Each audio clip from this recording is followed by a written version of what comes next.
Okay, so 13.2, we're going to learn about angles, how to look at angles in a coordinate plane, and radian measure. And we're also going to go back and review sector lengths and arc areas that we did in geometry.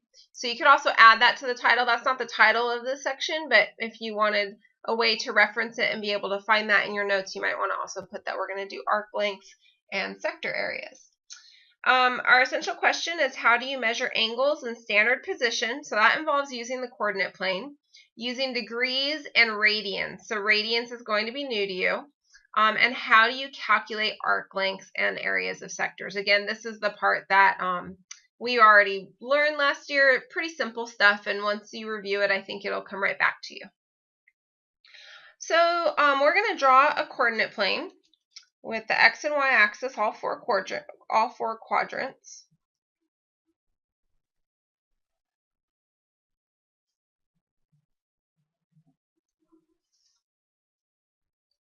So if I talk about having an angle in the coordinate plane, your initial side is always going to be along the x-axis. Okay, so here's my initial side.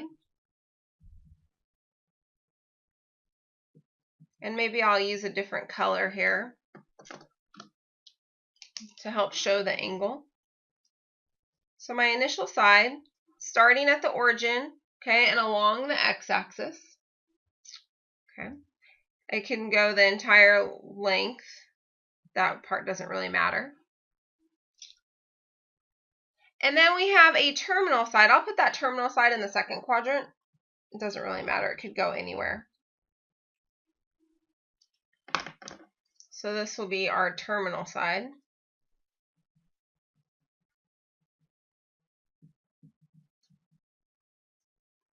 And the angle opens from this initial side. So starting at the positive x-axis, it opens to wherever the terminal side is. Okay, so this right here is going to be our angle. A lot of times we'll let an angle be theta. That's just a Greek letter that represents an angle.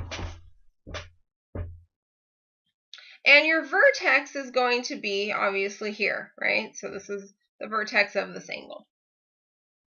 And there's a really nice picture of that in your textbook. I'm looking at page 776. So basically, we've just looked at that. This takes us back to really our unit circle. So when we drew our unit circle, we thought about having an x-axis and a y-axis.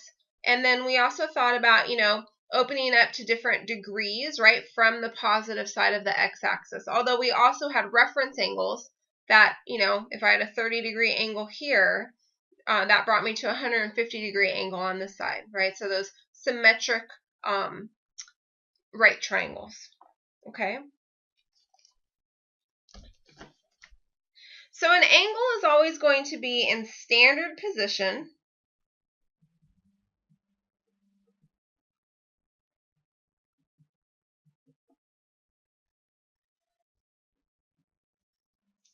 If it basically looks like this. So what I mean by that is we're going to have an angle.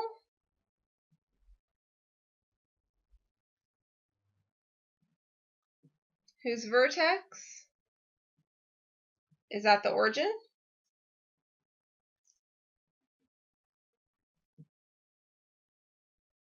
And whose initial side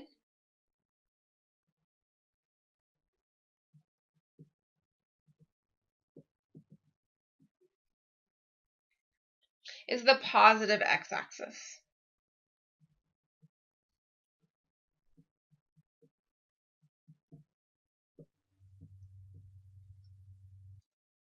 So that's standard position. That's really important. Now that angle could open anywhere. It could open in the first quadrant, right? And so you'd have maybe a less than 90-degree angle. It could open in the third quadrant, in which case, greater than 180, right, but less than 270. So it could open all the way over here. And it could also open all the way into the fourth quadrant. So maybe, like a 300-degree angle. Okay, so you can have an angle anywhere, opening anywhere in here, but the initial side, in order for it to be in standard position, the initial side is along that positive x-axis. The terminal side basically will be in whichever quadrant, giving you whatever your angle is, theta. Oh, and then the vertex, very important that that's at the origin.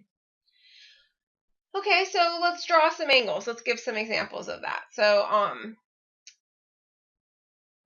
let's see, let's call this example 1. We're going to draw an angle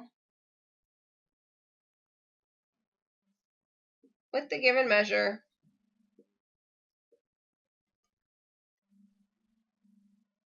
in standard position.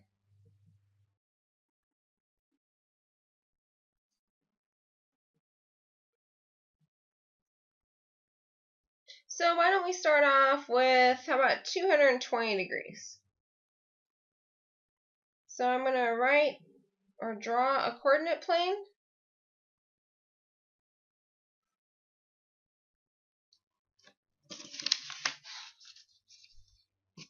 So this will be our 0 degrees, 90 degrees, 180 degrees, 270 degrees, and then this takes us right back to 360 degrees.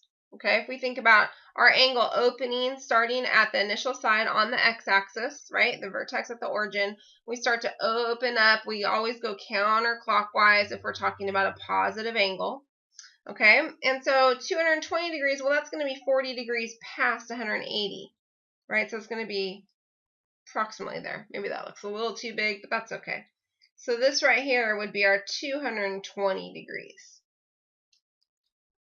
Now I mentioned that positive angles counterclockwise. So what happens if I give you a negative angle? How about we do negative 320 degrees? So again, starting with my coordinate plane. It might be good, actually. I didn't label the last one. We should have an X and a Y axis. Okay, well, negative, now that's clockwise, okay? So maybe you need to write yourself a note over here, right? The positive angles are always going to be counterclockwise, starting at the positive x-axis. Negative angles, you're going to start at the positive x-axis, vertex at the origin, and now you're going to go clockwise. And so we have to get all the way to 320, or negative 320. So if I start at the positive x-axis and I work my way clockwise, this is going to be negative 180, negative 270. So I'm about 50 more, or really 40 shy of doing an entire negative 360. So right here, I would go ahead and draw my arrow going this way and show that that is, in fact, negative 320 degrees. Not too complicated. Okay, don't worry, we'll make it a little bit more complicated for you. We're going to throw something called radians at you. I think before I want to do that, though, let's talk about coterminal angles. So, coterminal angles. These are angles that have the same terminal side. So let's see. We'll give you an actual definition. I'm just looking in the book here. So coterminal angles, I should say angles, plural, are two angles in standard position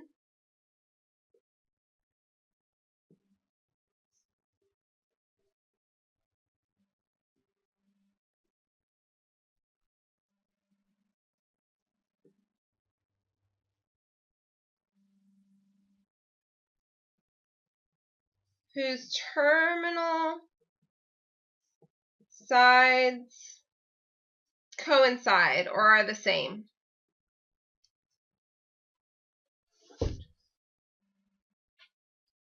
Okay, so for example, you're going to draw a lot of coordinate planes in this lesson. All right, so let's think about two coterminal angles. So how about if I start with a 60-degree angle here?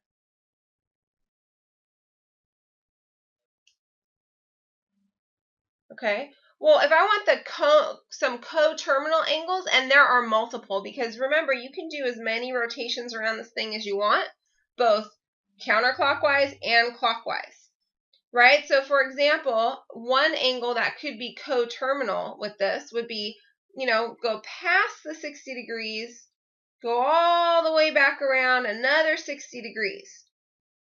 Okay, and that would, so I'm going to draw that. So one way of doing this would be hey, I've just gone 360 degrees and I'm back to that same terminal side, so I had to add another 60 degrees. So that coterminal would be 420 degrees.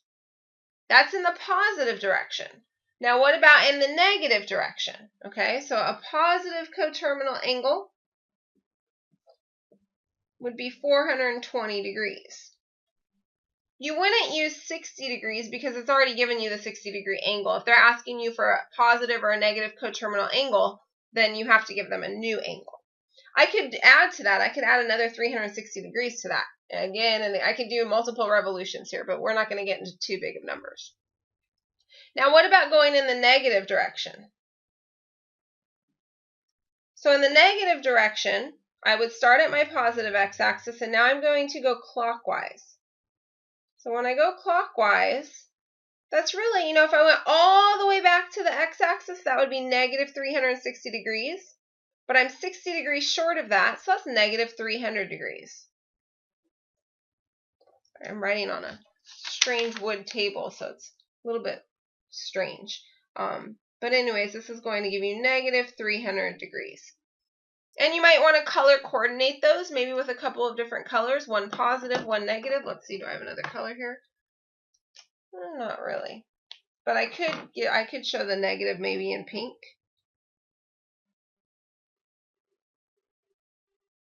So that it kind of sticks out a little bit better for you.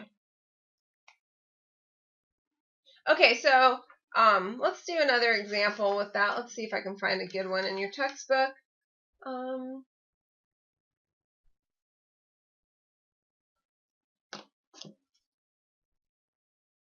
So we'll do example 2.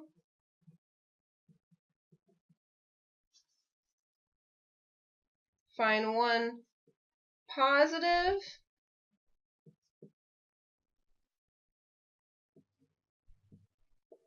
and one negative coterminal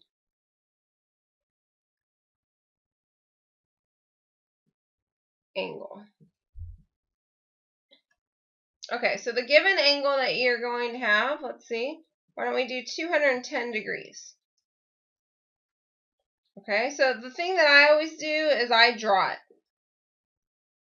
It's really helpful to see these angles and to know which quadrant they're in. Okay, so 210 degrees, well, that's going to be down here because starting here and going all the way to 180 degrees, right? And then going past that just 30 more degrees. So this right here is my 210 degree angle.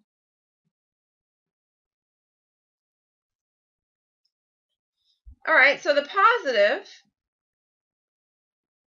should be pretty simple. Okay, I'm just going to continue past my angle, my 210 degree angle, and then I'm going to do a whole nother revolution. So I'm basically going to take the 210 degrees, add another revolution, which is another 360 degrees. So really it's going to be 210 plus 360 degrees for a grand total of 570 degrees. Okay, now what about the negative? Oops. And I think what I'll do, again, I'll use pink for this. So the negative, I'm going to now start at the x-axis, positive x-axis, and I'm going to go clockwise. So I'm going to go this direction. So really the question is, if I'm going this direction, that's really negative 360 to get me all back to here. And then I'm going to subtract that 210 that's positive. Does that make sense? So it's really, I've got negative 360, and I'm getting rid of that positive 210. So this is one way to kind of think about it. So then what's my difference here? Well, 210 up to 360 is going to give me what, 150? It's going to be negative 150 degrees.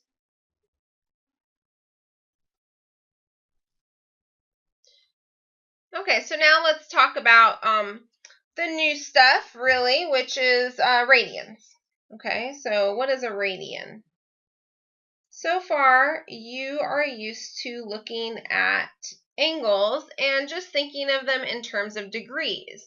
Well, radians is another way to measure angles. And you can convert back and forth between radians and degrees using some unit analysis like we did in the beginning of the year. It's very simple. And there's not too much to really know about radians, other than the fact that I should probably explain what a radian is. And I'll show you a video by Khan, which I think is really great. But basically all a radian is saying how many radiuses or radii there are in the arc length around a circle or in the circumference of a circle. So if we think about, let's see, I'll go ahead and draw a picture.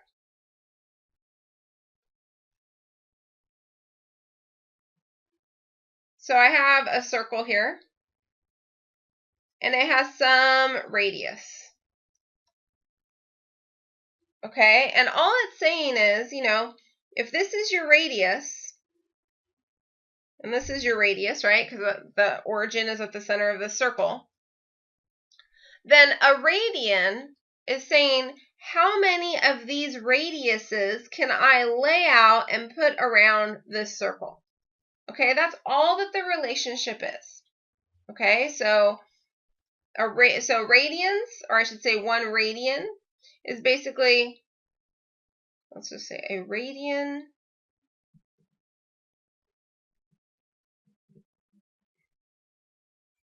is the measure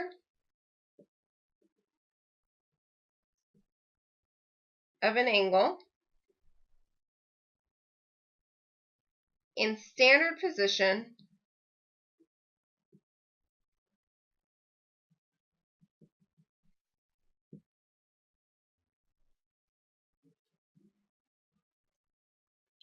whose terminal side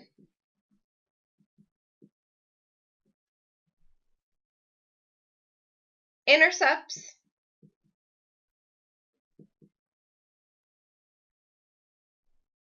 an arc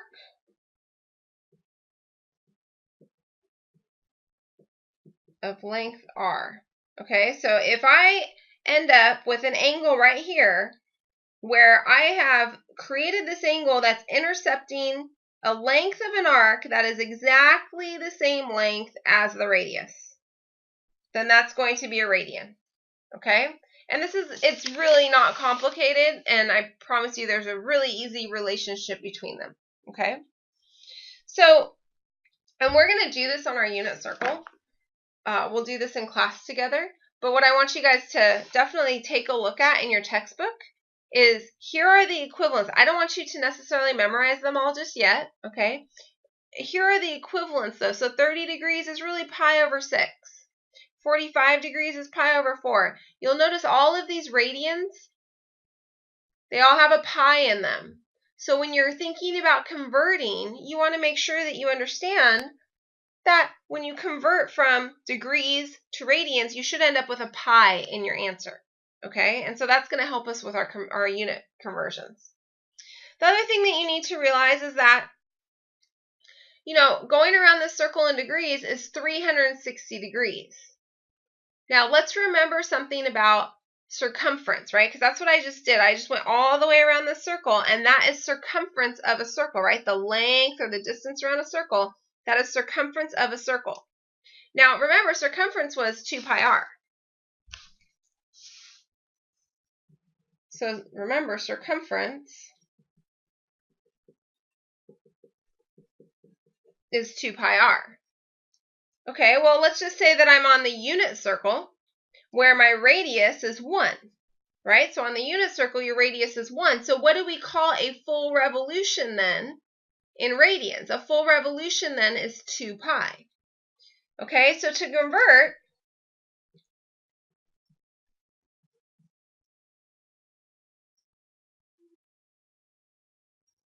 to radians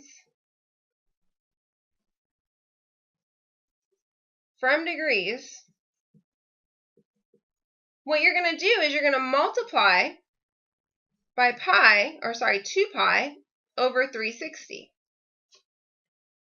which this can also reduce, okay, to pi over 180. It's up to you how you want to remember this, but you need to realize that a full revolution here is 2 pi. Okay, so we could say then that half of a revolution, half of that is just going to be pi. Okay, and we'll do a lot more of this when we deal with our unit circle together in class. But basically, to convert to radians from degrees, you're going to multiply by 2 pi over 360, or you can reduce that to pi over 180. So then how do I convert to degrees from radians? Well, when you went from degrees to radians, you wanted a pi. You wanted pi involved in your answer, right? So you did like pi radians over 360 degrees, right? So this is really radians over degrees. Those are your units. Well, here, if you've got radians, you're going to want to get rid of the radians. So you're going to want to divide by that 2 pi. Okay, so here we're going to multiply by the reciprocal. Okay, so I've just given you a lot of information. It's not that challenging, so we're going to go ahead and do a few of these conversions ourselves. Okay, so let's find an example here. We are going to convert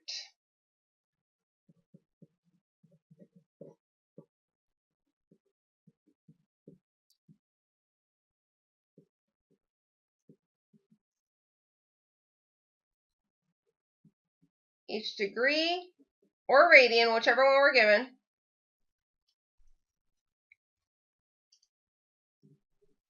to a degree or radian. So if we're given a degree, we're going to convert it to a radian. If we're given a radian, we're going to convert it to a degree. Your book doesn't do it that way, but this way we just have to do one example. All right, so starting with, let's see, I'll do some of the evens from your assignment. So starting with 25 degrees. So I want to convert this to radians, okay, because I've been given degrees.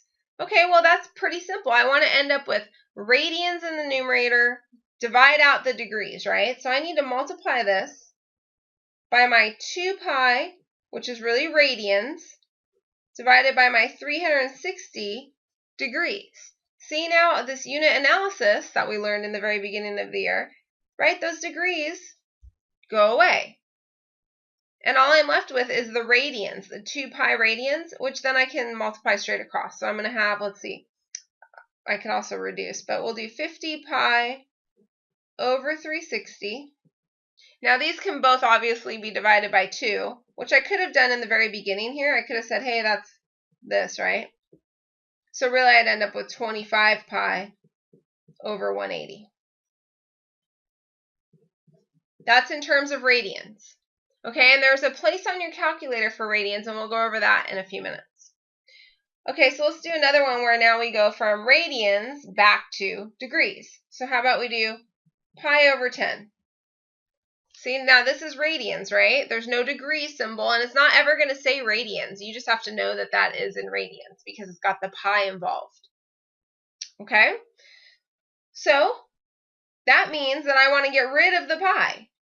So I'm going to now multiply by the 2 pi. Those are the radians. Those units are now going to cancel out or reduce out over the 360. So see how your pi's reduce. And I can also reduce this to 180 over 1. So really I get 180 divided by 10, which is just 18. And that's okay to just leave your answer. You don't have to say, oh no, actually you do, I'm sorry, because we're going to degrees. You need 18 degrees. Again, you don't need to write radians for radians, but you do need to have a little degree symbol so that we can differentiate if it's degrees. Okay, and the last thing we're going to do is we're going to talk about arc length and sector area, and this is all review from geometry. I'm just going to draw a circle to the best of my ability. I know it's not a perfect circle. All right, and I'm going to, think about finding the center of that circle and like slicing a piece out of that circle. So this right here, I'll shade it in. This is going to be your sector. So think of it like a slice of pie. And then I'll use pink This is your arc. Okay, so the pink is arc length.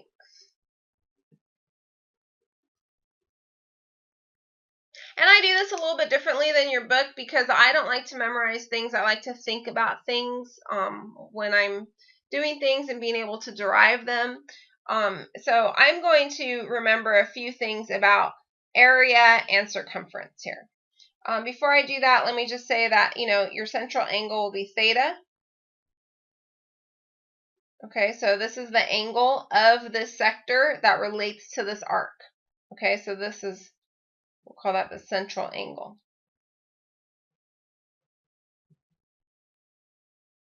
Okay, so we have to remember a couple of things. The way that we find the area of a circle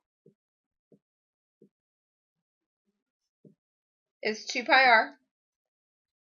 And really, if I'm trying to find the area of the sector, then I'm just doing a portion or a percentage of the area of the whole circle. Okay, so if I'm thinking about doing this in degrees, because we're going to do this two ways. We're going to do it in degrees or we're going to do it in radians. So if I'm thinking about doing this in degrees, let's see, I'm going to put area of a sector. Okay, so in degrees, I'm thinking what fraction of the circle do I have? So the way that I figure out the fraction of the circle is I take whatever my central angle is, and I put that over 360. And so then I'm going to take that fraction or that percentage, right? A fraction is also a percentage. Okay, I'm going to take that percentage of the circle and multiply it by not 2 pi r, pi r squared. Hopefully you all learned from that mistake. So the area of a circle is pi r squared. I'm taking the fraction of the circle that I'm dealing with, which is basically the central angle over 360 degrees, because I'm in degrees here. Okay, and then I'm going to multiply it by the area of that circle. Okay, now what if I wanted to do that in radians? If I was dealing with radians instead, well, one full revolution in radians is now pi, right? So I'm going to take that angle, as long as it's in radians, and put it over 2 pi. One full circle is 2 pi. One full revolution is 2 pi, and I'll multiply that by pi r squared. Okay, so that's how you find the area of a sector. Okay, now how do you find the arc length? All right, well, let's remember that circumference of a circle, or the distance around a circle, that's the 2 pi r.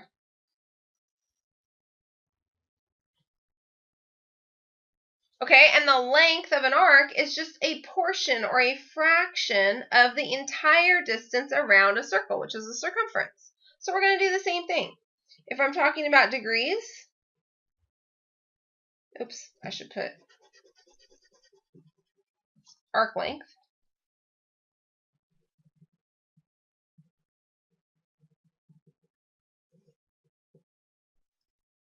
Okay, so if I'm talking about degrees, then once again, I'm going to do the fraction of the circle. Okay, so the fraction represented by this arc length, which is always going to be theta over, if I'm in degrees, 360 degrees, times the total distance around, right? So the 2 pi r. However, what if I'm in radians? Well, if I'm in radians, then I can't use theta over 360 to get my fraction of the circle. Instead, what I can do is I can use theta over one full revolution, which is 2 pi times 2 pi r. Now you can see where then in the book, they come up with these formulas for you. And they use arc length to be S, which is very confusing for me. Why would they use that when it seems like that would be sector area? But arc length is S, and they just take the radius and multiply it by the angle. Well, let's see. Let's look at that. Does that make any sense here? It sure does, because look at what happens. The 2 pi and the 2 pi go away, and I'm just left with theta times r. Okay? And then the same thing happened over here with the area. So in the area, they use 1/2 r squared theta. Well, let's look. If we go back over here to our radians for arc or for area of a sector, the 2 pi and the pi go away. Or sorry, the pi and the pi go away, leaving you with the 2 there, which is your 1/2 theta r squared. So those are formulas that you can memorize, or again, the way that I like to do is I like to think about it. Okay? What does it mean to want a percentage of the circle? It means I need to know that what that central angle is over 360 degrees or over 2 pi, depends on if I'm working in degrees or radians, and then multiply it by, if I'm looking for arc length, then I want circumference because that's the length, that's the full length, and I'm looking for a fraction of the length around. Or area of a sector, right? I'm looking for the area, the fraction of the area. Okay, so it's up to you however you want to memorize that, or however you want to deal with that. Okay, so let's do one last example.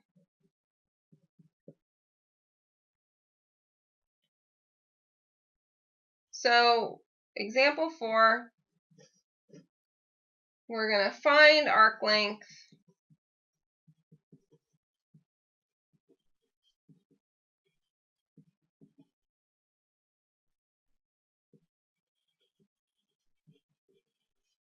and the area of a sector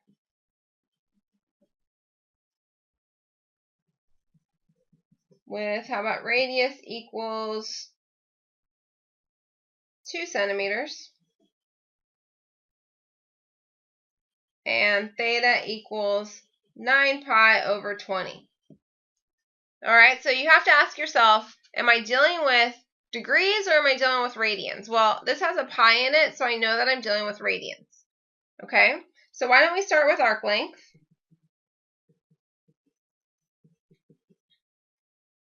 So arc length is a portion or a fraction of the circumference, right? And the circumference is 2 pi r, and I just want a fraction of that. Well, I know my central angle.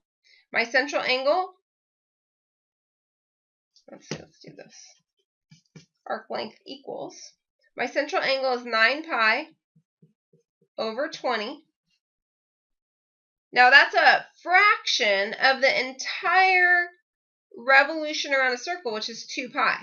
So this is how I'm going to actually get my fraction of my circle. Then I'm going to need to multiply that by my circumference, which is 2 pi r.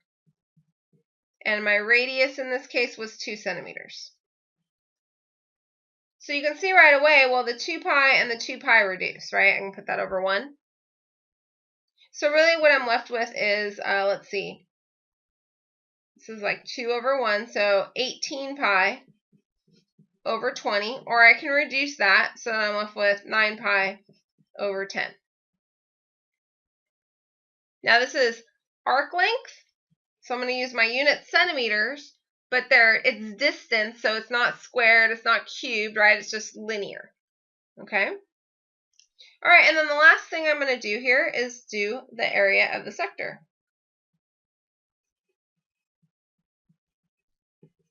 Okay, well, I'm going to do exactly the same thing. This is going to be 9 pi over 20, and that's a fraction of the entire revolution around the circle, which would be 2 pi.